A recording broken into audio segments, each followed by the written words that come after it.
Hi, I'm Charles with AniCap. The story begins at a magical academy where a talent for magic is valued most. Our protagonist Will has no aptitude for magic and wonders if there's any way for the talentless like him to advance at a magic academy. He isn't sure, but Will frequently goes to dungeons to slay monsters so that he can get stronger even if he can't use magic.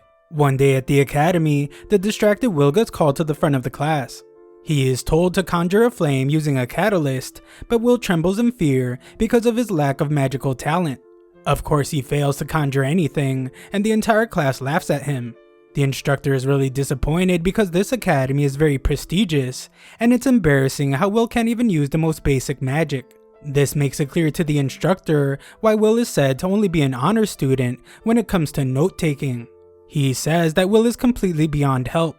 Just then, a student named Scion conjures an amazing flame from his seat. Scion gives an insincere apology by saying that he was just helping Will. The instructor puts out the flame and declares that this was an example of how in this world, the supremacy of magic is absolute. Magic is strength, and mages are their heroes. At the academy, a student's talent for magic is how they earn a higher rank. However, a no-talent student that can't even use a bit of magic has no right to be at an academy that gives rise to powerful sages. After class, Scion mocks Will for going into the dungeon again because he's just going there to take out small fry and scrape up some credits. Some girl named Colette intervenes, but Scion can't understand why an honor student like her would defend such a nobody. Colette declares that Will is the hardest worker she knows, and she refuses to let anyone insult her friend. Everyone is shocked to hear her speak this way, but Scion points out that it takes a lot more than hard work to become a Magia Vander. Will stands no chance at becoming one, and Scion is done wasting his time with a no talent like Will. Scion agrees with the instructor as he tells Will to drop out of the academy, but Colette tells Scion to get lost already. Colette consoles Will by pointing out that there's something wrong with their professor, but Will can't blame him because he is right. Will does some smooth talking and tells Colette that as long as he has a cutie like her by his side, then he doesn't care about anything else. Colette gets really flustered and Will apologizes because he was taught at a young age to compliment girls. He says that her cuteness is completely objective though, and this just gets her even more flustered. Colette reminds herself that she is the heir to a noble and she must remain composed. Just then, Colette becomes concerned because Will has gone completely silent, and he explains that he's just admiring how nice of a day it is. Colette then explains that the Magia Vander, who are the most powerful wizards, continue to uphold the sky. Long ago, people were trapped in darkness and didn't even know about the existence of the sky. The world was being terrorized by something called the Celestial Host, but 5 wizards rose up against them. The wizards sent the invaders packing, and they cast a seal over the sky while bringing peace to the world. The title Magia Vander is a title given only to the strongest, and it has been passed down for ages. When Will was younger, some girl named Elfaria told him stories about what lies on the other side of the sky. There is said to be a beautiful sunset that turns all kinds of things bright red. She thought that if they could become Magia Vander, then they would be able to see the sunset. Will wanted them to see it together, so they swore that they would. Will realizes now that this was just a childish promise, but Elfaria was the real deal. She was an incredible talent, and she became the youngest to ever earn the Magia Vander title. Because of this, she left to the top tower, and the talentless Will was left behind. Will is unable to give up on the promise they made, so he works hard so he can stand beside her one day. Afterwards, Will is scolded by Professor Werkner for going to the dungeon again. The worst part is that Will went to the 7th floor, and Werkner fears that Will lose his life one day. Will apologizes and sheepishly asks about his credits, which just gets Werkner more upset. Will did eliminate an evil guard in the dungeon though, so Werkner awards him with 2 credits. Will couldn't be any happier, and Werkner is shocked that he hasn't given up on becoming a Magia Vander. Will wonders what is so wrong about that, so Werkner explains the difficulties that lie ahead for him. Before heading to the tower, Will have to advance to the Upper Institute. To do that, he will need to be proficient in the 3 curricula. The curricula are writing, spellwork, and praxis. He will need a ton of credits in all 3 of them, but Will can't use magic, and he will never be able to earn spellwork credits. Will knows this very well, which is why he focuses on collecting praxis credits in the dungeon. Unfortunately, Werkner must remind Will again that advancing through praxis alone is impossible. Will gets pretty dejected, so Werkner lifts his spirits by telling him to forget about becoming a Magia Vander. Instead, he needs to worry about actually graduating from the academy. Will failed to earn credits in the most recent exam, which means he needs to earn 4 credits by the end of the week.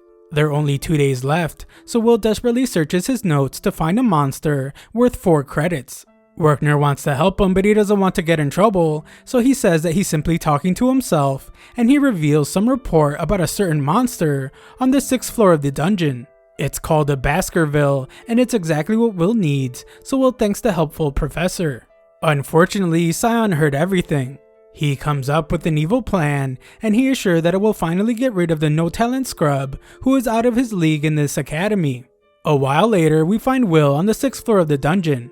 Will has fought a Baskerville before, so he's eager to earn his 4 credits. He tells his worried cat friend not to worry because he will avoid the monster's flame breath so they don't get burned to a crisp like last time. Nearby, Scion and his cronies search for the monster. They want to take care of it before Will does so that he will be expelled for being short on credits. Scion's buddies are worried about being on the 6th floor, but Scion reminds them that he is one of the elites at the school. Scion has some serious issues as the very sight of seeing Will offends him. He doesn't even believe that a no-talent loser should even be able to speak about the Mage Vanders, and he thinks Will doesn't deserve to be at the academy. Just then, things take a horrifying turn as a monster utterly eviscerates one of Scion's men. This thing is terrifying as the kid's blood drips off its fists, and Scion's friend screams in horror. Will hears the scream and rushes forward as he fears that someone is being attacked. Will demonstrates incredible speed and arrives to see Scion in battle. He is shocked to see that the monster is an evil sentinel because he has never seen one in person before. This beast is incredibly dangerous and it's worth 10 credits. This terrifying monster usually resides in the lower levels of the dungeon, so Will wonders why it's there. The terrified Scion begs for the monster to stay away as he attacks it, but his magic isn't having any effect. Scion doesn't stand a chance, and Will realizes that the sentinel is on a whole other level. Scion desperately fires away, but the fearsome beast just keeps approaching, so Will decides that he has to do something. However, just then Will shocks himself as he wonders if he actually has any obligation to save Scion. Scion has done nothing but make fun of him, and he has bullied Will to no end. His mind is flooded with memories of how poorly Scion treated him, and he begins to think that leaving Scion behind to lose his life would be justified. However, Will remembers something that Alferia told him. She said that he was kinder and braver than anyone she has ever met, and we see that she was the one that gave Will his glasses. Back to the present, Will says that Alferia was wrong. He isn't kind or brave, he just wants to do whatever it takes to stand beside her. Will puts on his battle glasses and dashes forward. He stops the monster's immense attack and declares that he will become a lone sword. Back at the school, Professor Edward urgently tells Werkner that Scion and his buddies went to the dungeon without permission. Werkner is in disbelief, and Edward tells him to use his familiar to find Scion. The kids are in serious danger, so Werkner prepares to do so and asks what floor they're on. Edward explains that they went to the 6th floor, and he is shocked when Werkner declares that if they went to the 6th floor, then there's no need to worry. Edward reminds him how dangerous the 6th floor is, but Werkner explains that everything is fine because that is the floor Will is on. Back in the dungeon, Will demonstrates his immense fighting ability as he fends off the sentinel, and he manages to slice off one of its fingers. The infuriated beast tries to attack Will, but the kid is just too fast. Will soars around the cave and easily deflects the debris that the monster throws at him. Eventually, Will makes it onto the monster's back, and Scion watches in shock as he can't believe that this is the same Will from school. The professors watch the fight from a crystal ball, and Edward can't believe what he is seeing from Will. Werkner then reveals that Will is a true outlier. He has superhuman strength that a mage would never possess, and a body as tough as a dwarf's. That isn't all though, as he also has incredible observation skills that allow him to grasp an enemy's strategies after seeing them just once. Will demonstrates this by dodging an attack the monster just used, and he uses this opening to slice its arm off. Werkner concedes that Will cannot use magic, but in this world filled with magic users, Will is the one and only warrior.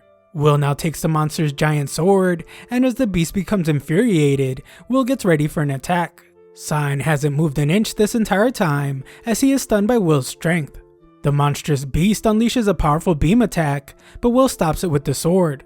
Werkner continues to explain how powerful Will is by declaring that his slash of the sword surpasses even lightning. Will shows just that as he slices right through the monster's beam, causing massive damage everywhere, and the monster is utterly defeated. Will shows concern for Scion, but Scion is so angry that he makes himself bleed from the mouth. Edward is just as upset, as he refuses to believe that someone who can't use magic is able to surpass magic. A while later, Will returns to the academy to find the very upset Werkner. Will did manage to eliminate the Sentinel though, so he officially awards Will 10 credits. 5 years earlier, we see how terrible Will felt while everyone whispered behind his back. They had never heard of someone who couldn't use magic like him, and everyone wondered how he got into the magical academy. Everyone just assumed that he was used as bait to lure his friend Elfaria to the school. Elfaria had already become a Mage Evander at this point, so the other students assumed that he would be kicked from the academy. Will went to meet with Headmaster Cauldron, and she put a dagger in his hand. Without saying a word, she prepared an attack, and Will sprung into action. He pushed Werkner to safety, and before Werkner could even hit the ground, Will neutralized the Headmaster's attack with just a dagger. Cauldron and Werkner were absolutely stunned, so the Headmaster could only laugh about Will's amazing display of skill.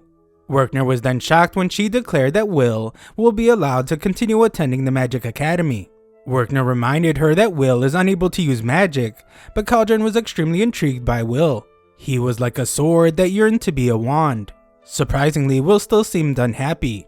He just wanted to know if he would be able to ascend the tower if he kept studying at the academy, and if he became strong, would he be able to be with Elfaria? Cauldron gave him hope as she declared that if he remained undaunted and stood strong, he might be able to achieve his goal. After he left though, Cauldron admitted that she had no clue how things would end for Will, the sword attempting to become a wand. Back to the present, Werkner lectures his students on what it means to ascend the tower. This generally means advancing to the upper institute to become one of the Mage Evander. To reign from the topmost floor like they do, a person must be recognized by the highest center of learning. There are two main ways to advance. One is by creating a new type of magic, and the other is by earning at least 7,200 credits at the academy. Only a very rare few have been able to create a new type of magic, which means that the majority of students rely on earning credits. Werkner scolds all his students though, because they're not even doing well enough to graduate, let alone reach the upper institute. After class, Colette sees how exhausted Will is, and she brings up how everyone is talking about how tough Professor Werkner's class was. Werkner is especially tough on Will, but Will knows that it's because he has completely failed at spell work. Will refuses to be deterred, however, because he believes that being a failure doesn't mean that he shouldn't still work hard. Will is grateful that Werkner gives his students supplemental classes because some professors like Professor Edward don't seem to care. Just then, the two overhear Scion's friends telling everyone that Scion defeated an evil sentinel all by himself. His friends admit to being overwhelmed by the beast, but when they woke up, Scion had slain the sentinel. Everyone thinks that Scion will become one of the top 3 at the school because of this, but Scion is furious because he knows what really happened. Scion spots Will, so he rushes to him and angrily expresses his disbelief. Will is supposed to be a talentless loser, but he was somehow able to fight really well. Colette breaks up the altercation, but Will doesn't tell her anything about what happened. In the headmaster's office, the angry Edward demands that Will be expelled. Cauldron points out that Will is already in his 6th and final year at the school, and it would be cruel to expel him after he has come this far. Edward is furious though, because he doesn't think the academy needs someone who is a warrior and not a mage. Being able to surpass magic without being able to use it is blasphemy to him. Cauldron checks Will's grades and explains that he more than excels at everything other than magic. So much so that he will have several paths to choose from outside of being a Mage Evander. She declares that the academy has a responsibility to produce great scholars for something she calls the fated day. This just further emboldens Edward, so he explains that the issue is Will is determined to become a Mage Evander. That fact is clear to everyone, so Cauldron sees his point and declares that Will should be tested. Also, because Edward has learned Will's secret, she instructs him to administer Will's test personally. If Will fails Edward's test, then she will entrust the matter of his expulsion to Edward. Even Edward is surprised by her decision, and he reminds her that he's not as lenient as Werkner. Cauldron is not concerned, so she leaves the contents of the exam up to him, and Edward gets a sinister smile on his face as he leaves. When he leaves though, we see that Cauldron is pretty confident, so she wants Edward to test Will as hard as he can so he can see the truth for himself. She believes that Edward is the best for the job because he understands the Mage Evander better than anyone, and that is why people call him the Dark Viper Mage.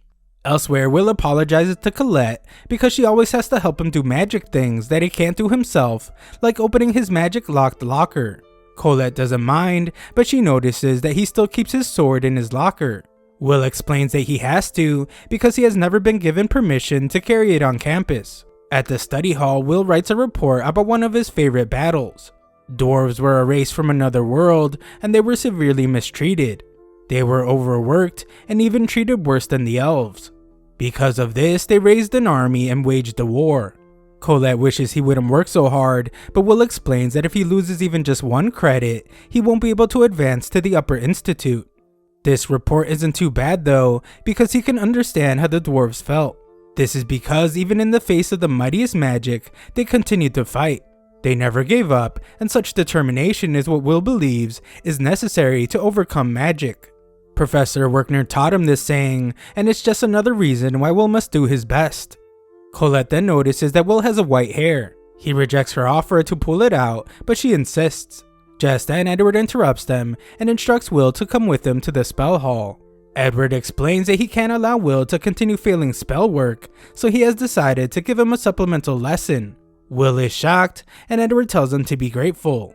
He declares that he will ascertain Will's worth himself, but Will is shocked when Edward uses a magic attack against him. Edward simply explains that Will's assignment is to land a single strike on him, and refusal is not an option. However, if Will succeeds, then he will award Will with his first ever spellwork credits. Will is stunned by the opportunity to receive 5 spellwork credits, but Edward reveals that if Will fails, then he will be expelled from the academy. Edward prepares his next attack, and declares that those without talent should not be permitted to even look at the Mage Evander. Edward has given Will a reason to fight, so he decides that it's time to begin, and he unleashes the attack. Back in the headmaster's office, Cauldron reveals to Werkner what she has done. She tells the shocked Werkner that Edward is conducting a test, and he's forbidden from interfering. Cauldron has recognized Werkner's advocacy for Will, but she must also recognize Edward's concerns.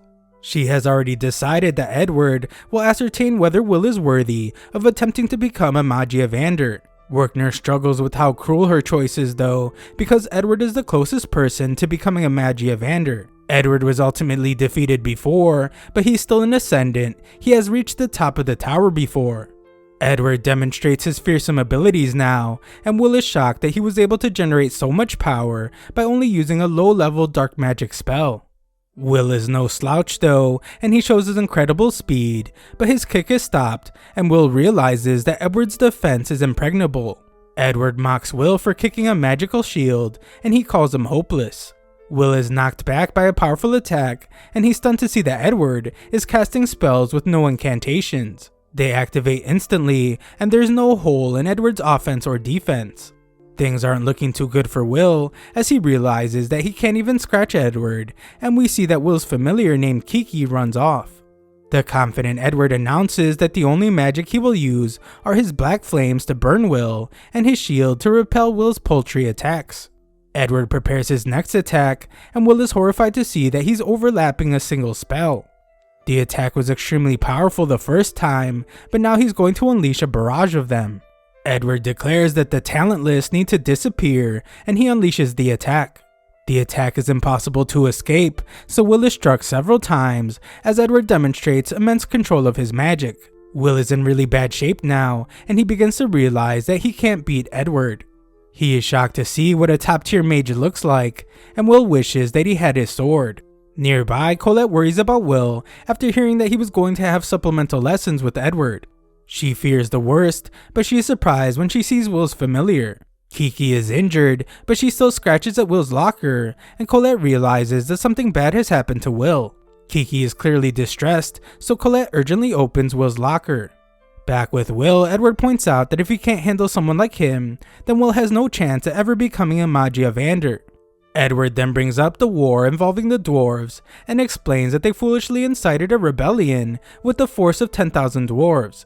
He then asks Will if he knows how many mages it took to end the battle. Will tries to get up, but Edward forces him down and angrily reveals that it only took one mage. With a simple wave of his wand, a single mage was able to annihilate 10,000 dwarven warriors. Edward angrily declares that this is the way of the world and a sword will never reach a wand. He wants Will to abandon his aspirations, but Will refuses and proudly announces that he wants to reach the Mage of Ander. Edward pushes him away and demands to know what drives Will to fight so hard. Just then, Will stands defiantly and declares that he wants to be with the person he loves. This answer shocks Edward to his core, and Will continues by saying that he wants to keep the promise he made with Elfaria. Edward is disgusted and refuses to believe that something as simple as love is what is pushing Will to reach for the apex of magic. Will understands how foolish it must seem to Edward, but he doesn't care how difficult the path will be. He is determined to see the sunset with Elfaria. Just then, Colette arrives at the perfect moment and she gives Will his sword. Will thanks her and gets ready for a real fight. Edward calls Will a deviant and points out that he cannot win with the sword. Edward promises that he will defeat Will as he unleashes another attack, but he is stunned when Will slices right through his magic. This makes it clear that he's using a Moria blade, but Edward doesn't care and launches another attack. Will thinks about how terrified he is as he can tell that Edward is going to launch another barrage. This is because it's a terrifying volley of 1,000 flames. Will can't stop his legs from shaking as he acknowledges that Edward is a powerful barrier between him and the Mage of Ander. Will really wants to run away, but he knows that this is the only way through the barrier. Edward declares that the fight is over as he sends out his barrage of magic attacks, and Colette calls out to the charging Will. Will masterfully maneuvers through the attacks and thinks about how there is actually more to the story about the Dwarven War. There was a brave dwarven general named Gareth that fought even as he lost all his comrades. In spite of everything going on around him, he was able to land a single blow. After the battle, in honor of his bravery, the mages recognize the dwarf's status. Just then, Will launches a brick at Edward's barrier and it shatters everywhere. Will then takes to the sky as he declares that the dwarven story is an example of a sword seeing a wand and reaching it. Will uses the ceiling as a launching pad and he sends himself right through Edward's barrier by slicing through it. The battle then reaches its dramatic conclusion as both fighters point their weapons at each other. Edward is then stunned and furious when he realizes that Will cut him. He walks away, but he also declares that Will is rewarded 5 credits. Colette runs out to check on Will, but he's completely exhausted. Cauldron is very impressed with Will, and Werkner points out that Will chose to dive straight into Edward's barrage. He hid himself and attacked from a blind spot overhead. That isn't all though, as Cauldron points out that Will used a strike powerful enough to break through Edward's shield. Will managed to use a slashing attack capable of overcoming magic, and in her amazement, Cauldron declares that it was truly as if Will was undaunted. Another look back shows Will receiving his glasses from Elfaria. This is when she said her final goodbye, and Will declared that he would make it to the tower too. Even if he can't use magic, and even if everything tried to tear them apart, Will vowed to come for her no matter what. Elfaria was shocked when he said that they would see the sunset together, and she promised to wait for him no matter how long it takes. Werkner watched them part ways, and Will told him that this would be the last time that he cried like a pathetic and hopeless loser. Back to the present, Will describes himself as a no talent and a book learner who only excels in writing. Will is a student, but he's also a hard worker. Just then, Will trips, but he demonstrates amazing speed and coordination as he easily catches all his fallen newspapers. Elfaria is in the news for her amazing achievement of creating new original magic. In fact, she's the first to achieve the remarkable feat of inventing 12 magics. Will is of course proud, and he vows to work hard too. He is shocked though when he reads that Elfaria has sent down an order. Will rushes to his friend Rosti and begs him to make magical items for him. Will urgently gets ready and explains everything to Rosti. The order is to collect Frostwalker ice cores because Elfaria needs a lot of magic catalysts. Because of all this, contributing students will be compensated. The target is on the 4th floor of the dungeon, so Will begs Rosti for some magic items. Rosti is a good friend and explains that he already made improvements to the previous version of a magic item. Rosti hands over the new version and Will thanks his buddy. Rosty's always looking out for Will though, so he makes sure he eats something and reminds him to take care of himself. Shortly after, Will arrives at the 4th floor of the dungeon. There he finds a ton of students, but he expected this because an order from Alferia is very important. Will eagerly tells Kiki that it's time to get started, but he's startled when the ground shakes. This shake was caused by Scion, as he eviscerated some Frostwalkers, and Scion's friends cheer him on. Scion isn't satisfied with destroying weaklings like this though, because he's still upset about how strong Will was when he saved him. Will, on the other hand, is very impressed by Scion and determines that he must hurry because at this rate, there won't be any Frostwalkers left to hunt. This area is pretty crowded though, so Will has no choice but to go deeper into the dungeon. Will ends up finding a girl in danger, so he rescues her. The girl is stunned because Will doesn't use any magic, and he simply destroyed the monsters with a sword. The girl thanks him for saving her and introduces herself as Iris. Back at the academy, Professor Werkner explains that creating new magic is a profound achievement, one so grand that it guarantees unconditional advancement to the tower. Magic usually takes on the name of the person that created it, and in the case of the dark magic spell Dax Dakins, its namesake is a mage from ancient times, Fire Watchman Dakins. This means that if one of his students come up with some new magic, then they can carve their name into history. A student wonders if Alferia is really as good as the news says, and Werkner agrees that she's unbelievably good. Authoring 12 original spells is unheard of, so she is one of the greatest mages in history. Colette can't believe that Alferia is Will's childhood friend, and Alferia even has the entire school in an uproar after issuing an order. Colette's friend teases her because she's obviously jealous, and she says that Colette must be afraid that Alferia is going to steal Will away from her. Colette denies it, but Werkner must scold them for being too loud. Colette takes a moment to think about Will, and she wonders if he's in the dungeon again because of Alferia. Will is, of course, and Iris says she recognizes him as the kid from school that has no talent. Will wonders why she doesn't have any disdain towards him for being talentless, but Iris says that she can't look down on the person that saved her. She knows that he can't use magic, but she respects people that have their own gifts. Will can tell that she's a good person, and she declares that she wants to become a Mage Evander, one of the people holding up the sky. Will then explains to us that no one knows the real sky, and even now their world is hidden. The remarkable magical energies of the Mage Evander cloak everything, creating a false sky and the Great Barrier. Legend says that when the barrier falls, the world will once again be enveloped in darkness, and the calamity will begin. Students strive to meet orders because they believe that it will help support the sky. Just then, Iris reveals that she actually met Alferia before. Iris was alone in the dungeon and ended up running into trouble. This is pretty similar to how Will met Iris, so he assumes that she gets into a lot of trouble. Iris described how she was surrounded by monsters and her life began to flash before her eyes. The next thing she knew, Alferia was standing before her after freezing all the monsters. It's a really fond memory for Iris, and she vows to do her best for Alferia. That's why she came to the dungeon today, but she fears that all the other students have already taken out all the Frostwalkers.